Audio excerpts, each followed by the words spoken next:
Ok, c'est parti. Alors, aujourd'hui, on va parler d'un sujet,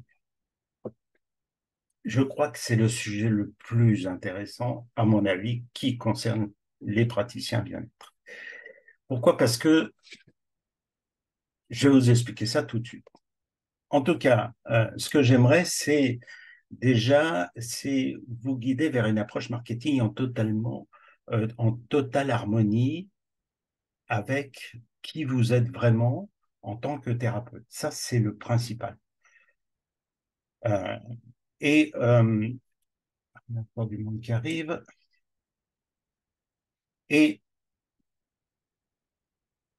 je vais expliquer en quoi c'est important. Et on va commencer par les bénéfices de ça. Je vais vous expliquer exactement ce que c'est le slow marketing. Pourquoi? Parce que, en fait, très peu de gens, même dans mon domaine, que ce soit dans le marketing ou dans la création de sites ou quoi que ce soit, connaissent cette philosophie, en fait. C'est pas une technique, c'est pas une pratique. Parce que je sais qu'en général, quand je parle de marketing à des thérapeutes, je commence à voir les boutons qui apparaissent sur le visage, parce que ça crée de l'allergie. Et c'est tout à fait logique et c'est normal, vous avez raison. Mais c'est une allergie que j'ai notée dans les années que j'ai pu, depuis que je travaille avec des thérapeutes, ça fait maintenant combien de temps? Plus de 8 ans. Donc, j'ai bien vu quelle était la problématique. Et je vais vous parler de cette philosophie qui est vraiment géniale, je trouve. Et je l'ai pas, j'ai pas eu conscience de ça. On a une société qui est précurseur dans ce domaine, c'est la société Patagonia. Je ne sais pas si vous avez déjà entendu parler ou vous connaissez cette société. Enfin, c'est une société qui est assez connue quand même et qui a démarré il y a plus de 50 ans et actuellement elle existe toujours et qui a basé en fait toute sa visibilité, son marketing, sa relation client, etc., sur le slow marketing. C'est une façon de voir les choses. Et la mienne d'ailleurs, que j'ai appliquée quand j'ai travaillé avec un homme médecine amérindien. Vous savez que dans mon cursus, en fait, j'ai travaillé pendant presque 8 ans avec un thérapeute qui enseignait des techniques de médecine amérindienne. Et donc, on a collaboré pendant presque 8 ans pour évidemment créer sa communication pour une association qu'il avait créée pour les enfants, pour aider les enfants du Canada. Et donc, ça m'a permis de rencontrer beaucoup de thérapeutes, en fait, pendant tout ce parcours et de voir qu'ils avaient tous un point commun qui était la communication. Comment se faire connaître, comment devenir visible, comment, entre guillemets, se vendre, pour reprendre les expressions des thérapeutes. Et je voyais bien que, en fait, toutes les techniques avec des tactiques agressives et intrusives, comme on connaît, on le voit la plupart du temps sur Internet, ça collait pas avec leur état d'esprit. Ça colle pas avec le mien non plus. J'aime pas ça. J'aime pas, tu sais, forcer les gens. J'aime pas faire de la manipulation, des choses comme ça. J'aime pas ça. Je supporte pas. Moi, je viens plutôt du monde de la création artistique au départ. J'ai grandi dans une famille où la communication, c'était pas vraiment le point fort. Et du coup, je me suis vite réfugié dans le dessin, la peinture, etc. Et j'ai même continué à en faire d'ailleurs mon métier, puisque j'ai fait la bijouterie joaillerie au départ. J'étais tellement passionné par ce métier que je suis sorti premier de ma promotion de cette année sur l'école du Louvre. Et je me suis dit à 19 ans, bah, ça va, j'ai fait le tour du métier, je le connais bien, je vais me mettre à mon compte à 19 ans, en tant qu'indépendant. Mais là, en fin de compte, je me suis rendu compte que sans communication, sans création de clientèle, eh ben, mes revenus à la fin du mois, c'était hyper chaotique, quoi, parce que j'avais beau être bon dans ce que je faisais, c'est pas pour ça que les revenus arrivaient, c'est pas pour ça que les gens se bousculaient à ma porte. Bien au contraire, parce que Mon problème à l'époque, c'est que je ne savais pas communiquer, je ne savais pas comment créer cette clientèle-là. Et j'avais aucune idée qu'il fallait que je le fasse, d'ailleurs, avant de m'installer en tant qu'indépendant. Donc, souvent, je retrouve le même problème chez les thérapeutes, c'est qu'on sort du salariat, où on se dit, bon, bah, c'est bon, j'ai appris une nouvelle pratique, je change de métier, je me reconvertis, etc. Suivi une super école pendant 2, 3, 4, 5 ans pour devenir thérapeute et je vais pouvoir m'occuper du monde. Sauf que ça ne se passe pas toujours comme ça dans la réalité. C'est-à-dire qu'il faut se faire connaître, évidemment. Et puis, il y a des gens qui font déjà cette activité. Il y a tout ça. Alors, qu'est-ce qu'on fait? On copie un petit peu les voisins, les copains, etc. On se dit, bon, ils font un site, ils font des cartes, pour aller voir les médecins. Je vais faire un peu comme eux. Sauf que on cherche en même temps des, des astuces ou des formations ou des gens qui peuvent éventuellement nous accompagner pour qu'on puisse se faire connaître. Et puis, on tombe sur des gens qui ont des façons de faire qui sont intrusifs, agressifs, et qui ne correspondent pas. Et on se dit, bon, ben voilà, j'ai essayé leur truc, ça ne fonctionne pas, je pige pas, c'est que je suis nul ou qu'il y a quelque chose qui va mal chez moi. On en revient là. Alors, du coup, qu'est-ce qu'on fait? On se dit peut-être qu'il faudrait que j'apprenne une deuxième pratique, quelque chose que je pourrais mettre en plus. Puis là, on se relance encore dans des formations en se disant, bon, allez, ça nous coûte un bras, mais quelque part, on se dit, bon, bah, peut-être que c'est ça qui va faire venir les clients. Puis en fin de compte, non. On n'a pas plus de clients avec ça. On a une certification, un diplôme de plus sur le mur, mais pas forcément plus de clients.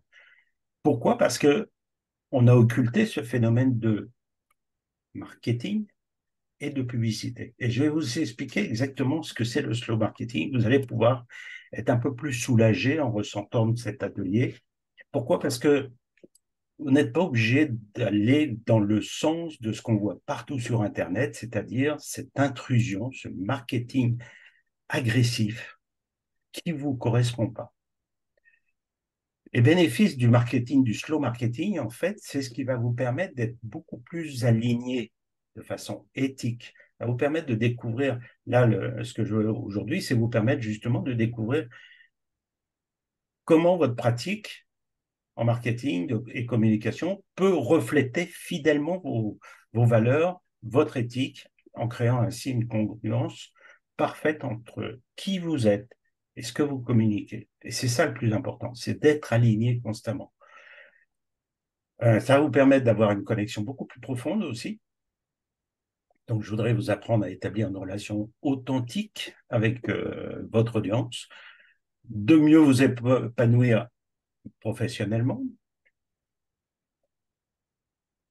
Donc ça, le slow marketing, vous allez voir que ça vous permet justement de pouvoir mettre en place ça.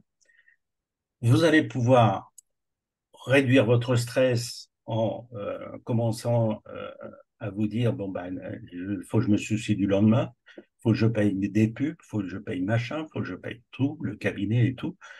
Donc, je vais vous montrer comment vous allez pouvoir réduire votre stress avec le slow marketing, justement.